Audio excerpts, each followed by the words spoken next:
Good evening, students. How are you? I hope you all are fine and you are very well. Students, there is a mistake in your chapter name. The name of your chapter number 9 is Forest and Wildlife. But here you can see that the name the coastal plains and the islands. ये आपका previous वाला chapter है जो miss printing से यहाँ पर name print हो गया है। तो आपका जो चैप्टर है आप वो अपनी बुक के जो इंडेक्स है एसएसटी का उसमें देख सकते हैं। Chapter number 9 is forest and wild life. It is miss printing. Students don't worry, only the name is miss printing, all is well. बाकी जो वर्क है चैप्टर में जो रीडिंग वगैरह है वो सब ठीक है, बस जो आपका चैप्टर का नेम है उसमें मिस्टेक हो रही है, उसकी कोई बात नहीं है। आप चैप्टर नेम इंडेक्स में से देख सकते हैं। तो students, we will read in this chapter about forest. You know what is forest. Forest तो आप जानते ही हैं क्या होता है, जंगलों के बारे में। तो लेकिन वो आपके माइंड में जो फॉरेस्ट के बारे में एक बात आती है वो आती है सिर्फ एक जंगल जहाँ पर बहुत सारे पेड़ पौधे हैं, बहुत सारी ग्रीनरी है ना। तो आप ये तो नहीं जानते ना कि कितने टाइप के फॉरेस्ट होते हैं, वो कहाँ कहाँ पर हैं, उनकी क्या क्या क्वालिटीज़ हैं और क्या क्या उनके यूजेज हैं। You don't know this, so today we will discuss all these things in our chapter. So the name of our chapter is forest and life, wildlife यानी जंगल और जंगल में रहने वाले जीव जंतु, जितने भी वन्य जीव होते हैं उनके बारे में है ना। उनके लिए हमें क्या क्या करना है, we will discuss this topic in this chapter. तो first of all I know you have to fill this. Plants and trees are natural resources. Plants और ट्रीज कौन से रिसोर्सेज होते हैं? Non renewable resources. Is the national tree of India. India का national tree कौन सा है? Do you know? You will fill it yourself, you have to search और you know it already what is the national tree of India. And next, observe and reflects. Identify the animal in the picture. इस picture में कौन सा animal है? You can see it. Why are laws being made to prevent people from killing this animal. इस जानवर को मारने के उसमें जो लॉ बनाया गया है वो क्यों बनाया, यानी कि इस जानवर को मारने पर रोक लगाने के लिए। ओके, तो let's do reading. Do you know what a forest is. क्या आप जानते हैं फॉरेस्ट क्या होता है? अभी मैंने आपको बताया, फॉरेस्ट के नाम से आपके माइंड में एक पिक्चर आती है, जैसे एक बड़ी सी जगह है, वहाँ पर बहुत सारे बड़े बड़े ट्रीज़ हैं और प्लांट्स हैं, ग्रीनरी है ना। Forest is a large area covered by trees. Yes, forest is that. Forest ऐसा ही होता है कि वहाँ पर एक बड़ा सा एरिया होता है जहाँ पर बहुत सारे ट्रीज़ होते हैं, which is home to many wild animals. We have learned before that forests are an important source of renewable resources. तो हम पहले भी अपने चैप्टर्स में पढ़ चुके हैं, जो हमारा जो है फॉरेस्ट हैं वो बहुत इम्पोर्टेंट होते हैं हमारे लिए। फॉरेस्ट जो है बहुत सारे वाइल्ड लाइफ वहाँ पर होती हैं, यानी बहुत सारे एनिमल्स वहाँ पर रहते हैं, तो उनके लिए फॉरेस्ट जो है सब कुछ होते हैं। उनका घर वहाँ पर होता है, खाना पीना वहाँ पर होता है, रहना होता है, वहीं पर रहकर वो सर्वाइव करते हैं। और फॉरेस्ट जो हैं रिन्यूएबल इम्पोर्टेंट रिन्यूएबल रिसोर्सेज हैं। तो आपको ऊपर क्या लिखना है यहाँ पर? Plants and trees are renewable natural resources and tree आप लिखेंगे खुद से। तो आप समझ आए क्या होता है इम्पोर्टेंस ऑफ फॉरेस्ट। फॉरेस्ट क्यों इम्पोर्टेंट होते हैं, क्यों हमारे लिए ज़रूरी होते हैं, क्यों हमें पेड़ पौधे लगाने चाहिए, क्यों उनकी रक्षा करनी चाहिए, उन्हें काटना नहीं चाहिए, है ना। We know that plants take in carbon dioxide and give out oxygen which is essential for animals and human to survive. आप जानते हैं कि पेड़ पौधे जो हैं वो कार्बन डाइऑक्साइड को लेते हैं, जब हम सांस लेते हैं, जब हम ब्रीथ करते हैं तो हम क्या छोड़ते हैं? कार्बन डाइऑक्साइड छोड़ते हैं, जिसको पेड़ पौधे टेक करते हैं, और वो क्या रिलीज़ करते हैं? ऑक्सीजन रिलीज़ करते हैं, जो इन ह्यूमन के लिए और एनिमल्स के लिए बहुत इम्पोर्टेंट होती है। उसी के अकॉर्डिंग, उसी के ज़रिए तो हम सांस ले पाते हैं। अगर कहीं पर ऑक्सीजन नहीं होती है ना तो सांस लेने में बहुत प्रॉब्लम होती है। तो इसलिए ट्रीज़ जो हैं वो बहुत इम्पोर्टेंट हैं, क्योंकि उनसे हमें क्या मिलती है? ऑक्सीजन मिलती है। Trees prevent soil erosion. Soil erosion takes place when the top most layer of soil wears away. और दूसरा क्या यूज़ है, दूसरी क्या इम्पोर्टेंस है ट्रीज़ की? दूसरी ये है कि ट्रीज़ जो होते हैं वो सॉइल इरोजन को भी रोकते हैं। सॉइल इरोजन क्या होता है? You have studied this in your previous chapter. जब जो सॉइल होती है उसकी जो टॉप लेयर होती है वो वॉश हो जाती है तब सॉइल इरोजन होता है। तो पेड़ पौधे उसे भी रोकते हैं। कैसे रोकते हैं? जब कहीं पर पेड़ पौधे लगे होते हैं तो उसकी जो जड़ें होती हैं वो मिट्टी को मजबूती से पकड़े रखती हैं, और अगर पेड़ पौधे नहीं होते तो वहाँ की जो मिट्टी होती है वो ईजिली वॉश हो जाती है, बह जाती है या फिर उड़ जाती है ना। This happens when there is too much water in a region causing the soil to become loose। ऐसा कब होता है? ऐसा तब होता है अगर कहीं पर बहुत ज़्यादा वाटर होता है जिसकी वजह से सॉइल जो है वो लूज़ हो जाती है, और अगर वहाँ पर प्लांट्स नहीं होते हैं तो कोई चीज़ ही नहीं होती जो उसको वॉश होने से रोक सके। लेकिन अगर प्लांट्स होते हैं तो क्या होता है? The roots of trees firmly hold the soil there by preventing soil erosion. लेकिन अगर प्लांट्स होते हैं तो उनकी जो रूट्स होती हैं वो होल्ड करके रखती हैं सॉइल को, जिससे सॉइल इरोजन को प्रिवेंट हम कर सकते हैं, यानी उससे बचा जा सकता है। Forests provide food and shelter to wild animals. Trees give us products like gum, wood, medicines, fuel, furniture, paper, clothing and many more। देखिए कितने सारे फ़ायदे हैं जो फॉरेस्ट के। जो वाइल्ड एनिमल्स होते हैं, यानी जो फॉरेस्ट में जानवर रहते हैं, बर्ड्स रहती हैं, एनिमल्स रहते हैं, उनके लिए फूड और शेल्टर, यानी उनका घर भी वही होता है और उनके लिए फूड भी वहीं से उन्हें मिलता है। तो उनके लिए तो बहुत ज़रूरी होते हैं फॉरेस्ट। और इसके अलावा हम लोगों के लिए भी कितने काम आते हैं फॉरेस्ट। उनसे हमें गम मिलता है, वुड यानी लकड़ी मिलती है, मेडिसिन्स मिलती हैं, फ्यूल मिलता है, ईंधन, फर्नीचर के लिए लकड़ी मिलती है, पेपर मिलता है, पेपर के लिए मटेरियल मिलता है, पेपर बनाने के लिए क्लॉथ के लिए हमें मटेरियल मिलता है, और इसके अलावा भी बहुत सारी चीज़ें हैं जो फॉरेस्ट से हमें मिलती हैं। तो हमें जो है बहुत सारी चीज़ें फॉरेस्ट से मिलती हैं, इसलिए फॉरेस्ट को नहीं काटना चाहिए। At least 33% of a country should be covered by forest. However, only 20% of India is covered by forest. किसी भी कंट्री का जो है 33% फॉरेस्ट से कवर होना चाहिए, यानी जहाँ किसी भी कंट्री में प्लांट्स ट्रीज जो होने चाहिए वो 33% होने चाहिए, और जबकि इंडिया में कितने हैं? ओनली 20%। यानी इंडिया में ऑलरेडी फॉरेस्ट कम है, ऑलरेडी ट्रीज़ कम हैं। तो it is said that we should plant more and more trees and we should not cut them down. Plants हमें ज़्यादा से ज़्यादा लगाने चाहिए और उनको कट नहीं करना चाहिए, क्योंकि ऑलरेडी कम है इंडिया में, तो और कटते रहेंगे तो और ज़्यादा कम हो जाएंगे, और उससे फिर कितने सारे नुकसान होते हैं वो भी आप जानते हैं। ऑक्सीजन में कमी आती है, वाइल्ड लाइफ जो है डिस्टर्ब होती है ना। Efforts have been made in various states in increasing the forest cover and it has increased a little in recent times। India के जो अलग अलग स्टेट्स हैं उनमें फॉरेस्ट को इंक्रीज़ करने के लिए बहुत सारे एफ़र्ट्स किए जा रहे हैं, और ये थोड़ा बहुत इंक्रीज़ हो भी गया है फ़िलहाल।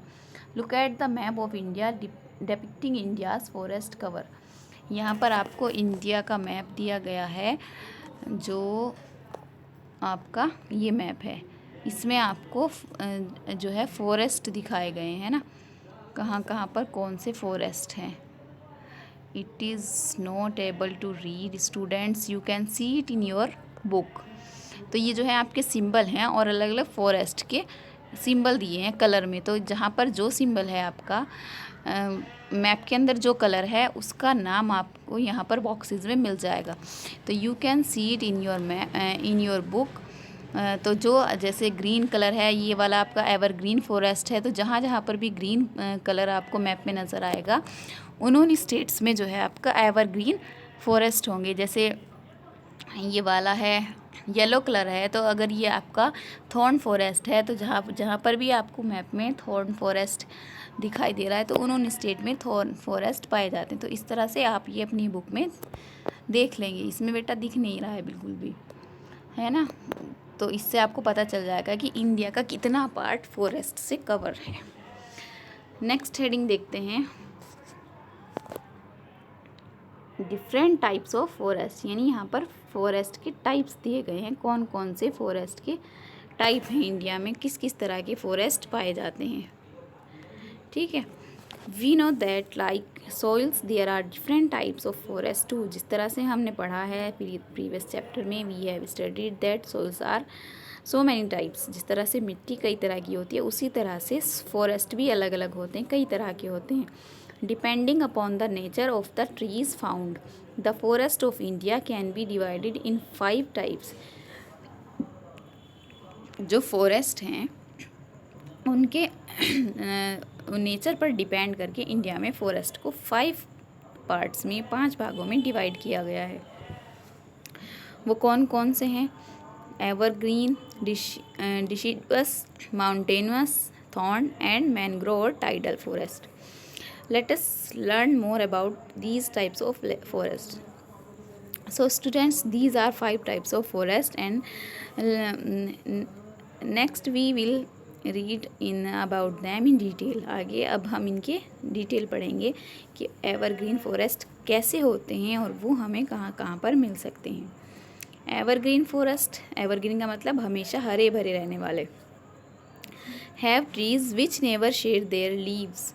एवरग्रीन फॉरेस्ट में वो वाले ट्रीज़ होते हैं जो कभी भी अपनी पत्तियाँ नहीं झड़ने देती, यानी कभी उनमें पतझड़ नहीं होती। These evergreen trees grow very tall and have a thick and woody bark. ये बहुत ऊंचे होते हैं और इनकी जो बार्क होती है वो वुडी होती है, यानी लकड़ी होती है। Since the trees grow very close to each other, the leaves at the top form a roof like cover called canopy. ये पेड़ एक दूसरे के इतने आसपास होते हैं कि इनकी जो पत्तियाँ, ऊपर की जो पत्ते होते हैं, उनसे एक छत की तरह पूरा कवर हो जाता है और उसे कैनोपी बोलते हैं। These canopies do not allow much light to pass through them. और ये इतनी घनी और इतनी मिली जुली हो जाती हैं कि इनके अंदर से लाइट भी पास नहीं हो सकती, यानी उनके नीचे अंधेरा अंधेरा सा रहता है।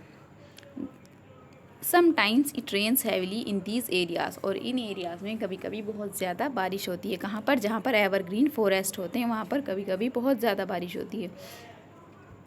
Evergreen forest grow well in moist and wet places and are found mainly in the north eastern hills, the Andaman and Nicobar islands and the hill slopes of the Western Ghats. Evergreen forest India में कहाँ कहाँ मिलते हैं?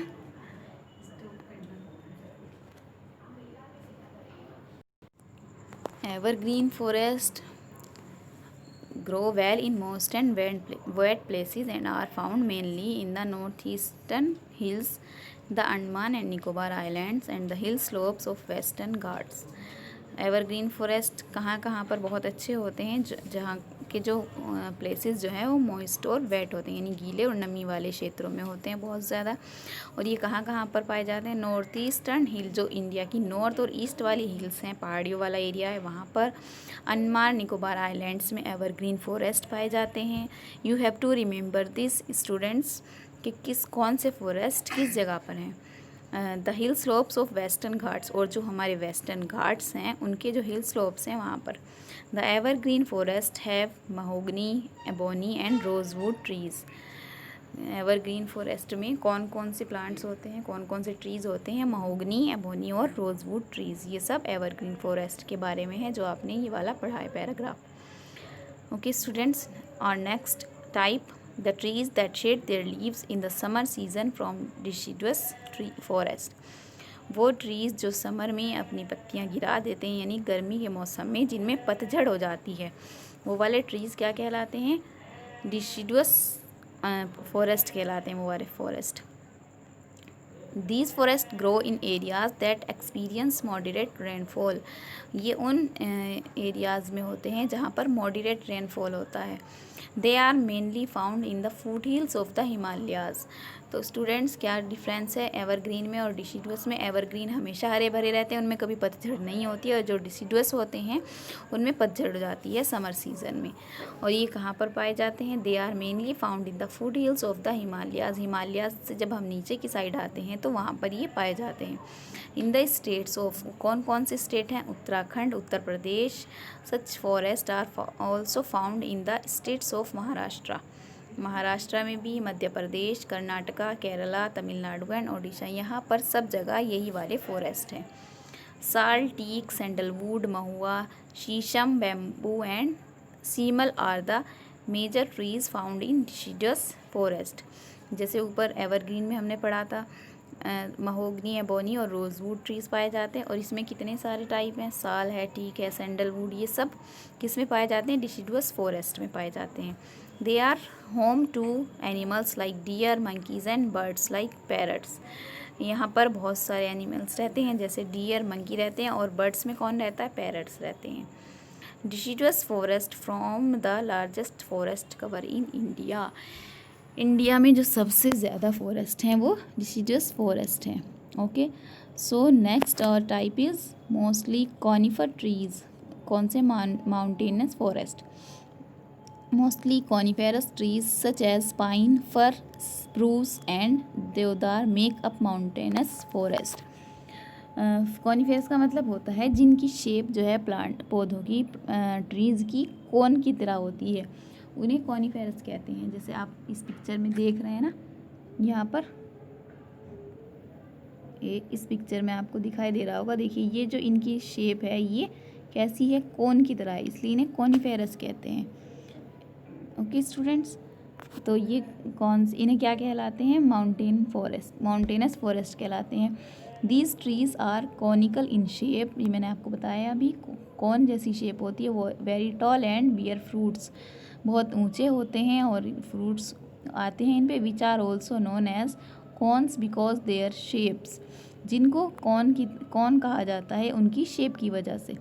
The leaves are pointed and hence snow does not gather on the leaves, इनकी जो वो है leaves होती हैं वो भी पॉइंटेड होती हैं, यानी नुकीली होती है, इसलिए इनके ऊपर बर्फ़ नहीं जम पाती। These forest are also known as coniferous forest. Mountainous forest को हम कॉनिफेरस फॉरेस्ट भी कह सकते हैं। कहाँ पर होते हैं ये? Coniferous forests are mainly found in the higher parts of the Himalayan mountains and also in the Nilgiris. ये नीलगिरी की पहाड़ियों में और माउंटेन के जो हायर ऊंचा वाला पार्ट है वहाँ पर पाए जाते हैं। Paper is made from the pulp of coniferous trees. Students, you have to remember this line that paper is made up of from the coniferous trees. Paper जो बनता है वो किस से बनता है? कॉनिफेरस के पल्प से बनता है। तो इसे आपको लाइन को याद कर लेंगे। नेक्स्ट आता है नंबर 4 थॉर्न फॉरेस्ट। थॉर्न मतलब कांटों वाले। Are mainly found in the desert region of Rajasthan, parts of Haryana and the southern part of Punjab. कहाँ कहाँ पर मिलते हैं? क्योंकि जो हमारा डेजर्ट वाला एरिया है वहीं पर थॉर्न फॉरेस्ट मिल सकते हैं। राजस्थान में कुछ हिस्सा हरियाणा का और कुछ पंजाब का। The trees that have sharp thorns and small leaves to prevent loss of water like kikar and babool form thorn forest. जो प्लांट्स ऐसे होते हैं जो कांटोदार होते हैं और उनकी पत्तियां छोटी होती हैं, वो वाटर को लॉस नहीं करती, यानी वाटर उनमें से ख़त्म नहीं होता। और वो कौन कौन से होते हैं? कीकर और बबूल, यही सब मिलकर थॉर्न फॉरेस्ट को बनाते हैं। The sharp thorns also keep animals away, और इनकी जो नुकीली पत्तियाँ, कांटे इनके अंदर होते हैं, उनकी वजह से जानवर भी इनसे दूर रहते हैं। These plants grow in desert areas and hence they need long roots for survival. ये डेजर्ट एरिया में होते हैं और उनको जो है सर्वाइव के लिए लंबी जड़ों की ज़रूरत होती है, यानी उनकी जो जड़ें होती हैं, रूट होती हैं, वो बहुत नीचे तक होती हैं। The roots of these plants spread out over a large area in order to absorb water and minerals. जो इनकी जो रूट होती हैं, the roots these plant spread out over a large area, बहुत दूर तक फैली रहती हैं और वाटर को और मिनरल्स को ऑब्जर्व करती हैं ज़मीन में से। Various types of wild palms and cacti are also found in these forest. ये सब भी थॉर्न वाले ही फॉरेस्ट हैं, चाहे वो पाम हो चाहे वो कैक्टी हो, और ये सब इसी में डेजर्ट एरिया में पाए जाते हैं। So our next type is mangrove forest. The forests that are found in deltas in areas submerged in sea water are also known as mangrove or tidal forest. वो प्लांट्स जो deltas पर उगते हैं या फिर सी वाटर में मिलते हैं उन्हें क्या कहते हैं, मैनग्रोव या फिर tidal. These trees can grow well in both fresh water and sea water. ये समुद्र के पानी में भी और फ्रेश वाटर में भी दोनों जगह हो सकते हैं. In India tidal forest are found in. देखिए स्टूडेंट्स, आपको हर जितने भी आपको फॉरेस्ट हैं उन सब की जो है पहले टाइप्स बताए हैं, फिर उनकी डिटेल बताई है, फिर उनके अंदर कौन कौन से ट्रीज़ होते हैं वो बताए हैं, और कौन किस किस जगह में वो किस किस स्टेट में पाए जाते हैं ये बताया जा रहा है ना. आप इसे याद रखेंगे. तो forest are found in Ganga Brahmaputra delta. जहाँ पर भी नदियों का डेल्टा बनता है वहाँ पर ये प्लांट्स पाए जाते हैं. The famous Sundari tree, a few ferns, shrubs and palm grow in these forest. In forest में कौन कौन से प्लांट्स आ जाते हैं, ट्रीज आते हैं, सुंदरी, फर्न, श्रब और palm. Boats are made out of the wood of these trees. यानी जो हम बोट्स बनाते हैं, जो बोट्स बनाई जाती हैं वो किससे बनाई जाती हैं, इन्हीं ट्रीज से बनाई जाती हैं, इन्हीं ट्रीज की लकड़ी से बनाई जाती हैं, मैनग्रोव की. This forest is the home of royal Bengal tiger, spotted deer, crocodiles and many more animals. These all animals are found in these forests. So students, these all are a type of forests, their locations, their trees found there. And next, conservation of forest. Forest को हमें क्यों conserve करना चाहिए, यानी पेड़ पौधों को हमें क्यों बचाना चाहिए, क्यों संरक्षित करना चाहिए. You have read about it already. आपने इसके बारे में पहले भी बहुत बार पढ़ा है. A number of movements have been launched in order to protect the forest cover of India of these. India में बहुत सारे मूवमेंट बनाए गए हैं इस चीज़ को रोकने के लिए, फॉरेस्ट को बचाने के लिए या फिर ज़्यादा प्लांट्स लगाने के लिए. Of these, the Chipko movement, which took place in the 1970s, was the most famous.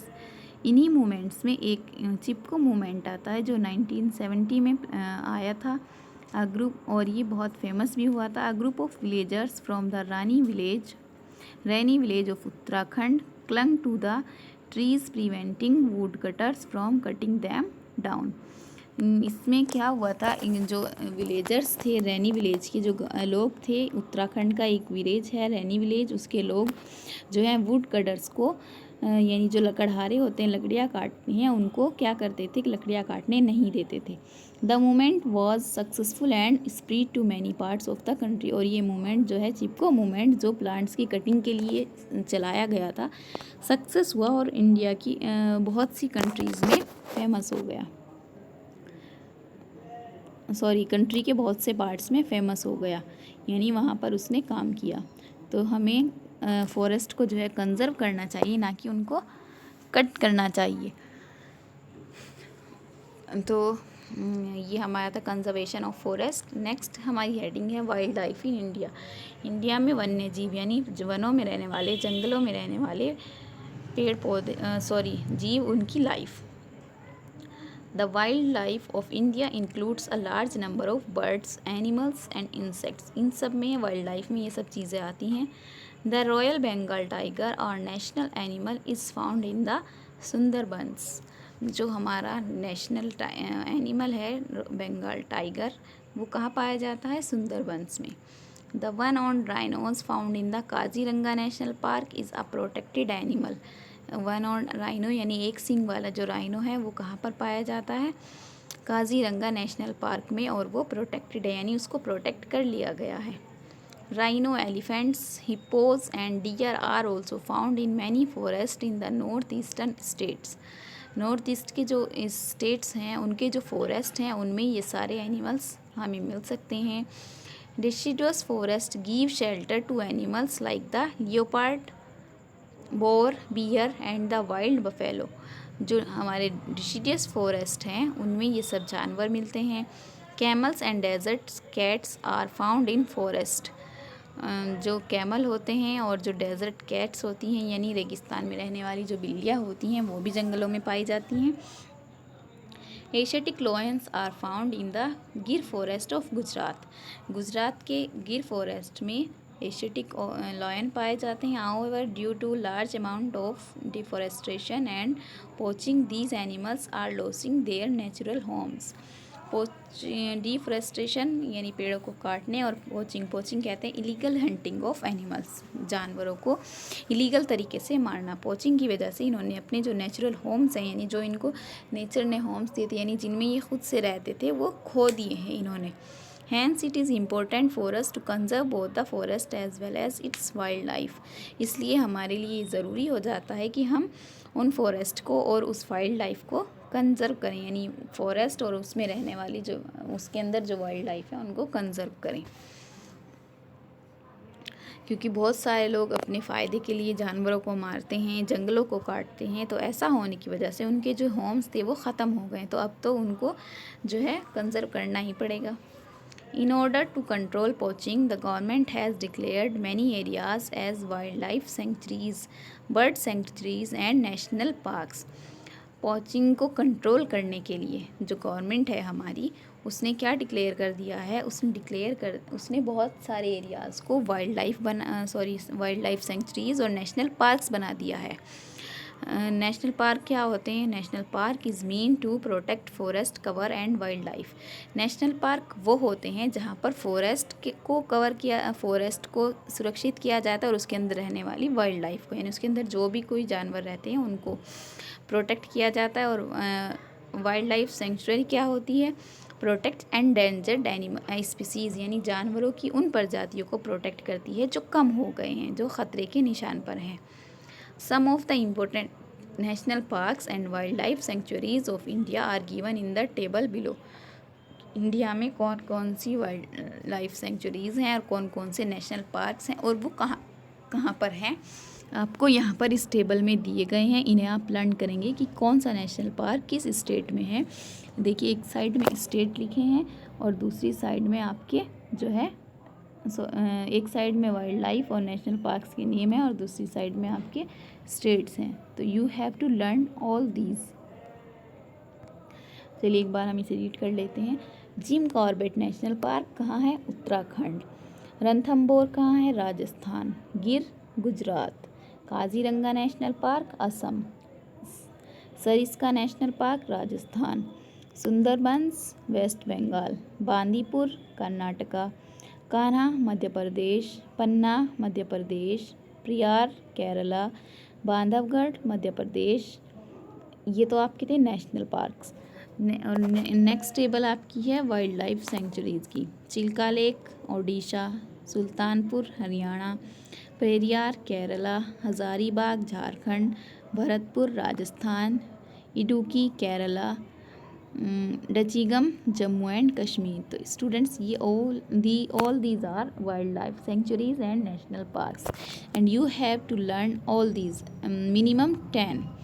कम से कम आपको 10 तो लर्न करने ही हैं। 5 national park and 5 wild life sanctuaries, मतलब उनके नेम और उनके स्टेट्स के name.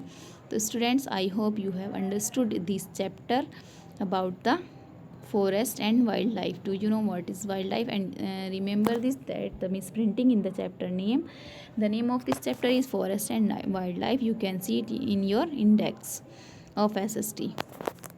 So students, you have read in this chapter about forest and wildlife and the location of forest in India and types of forest and wildlife, and animals, which animals are found in which forest, यानी कौन से जानवर किस forest में पाए जाते हैं, और and about the national park and their states.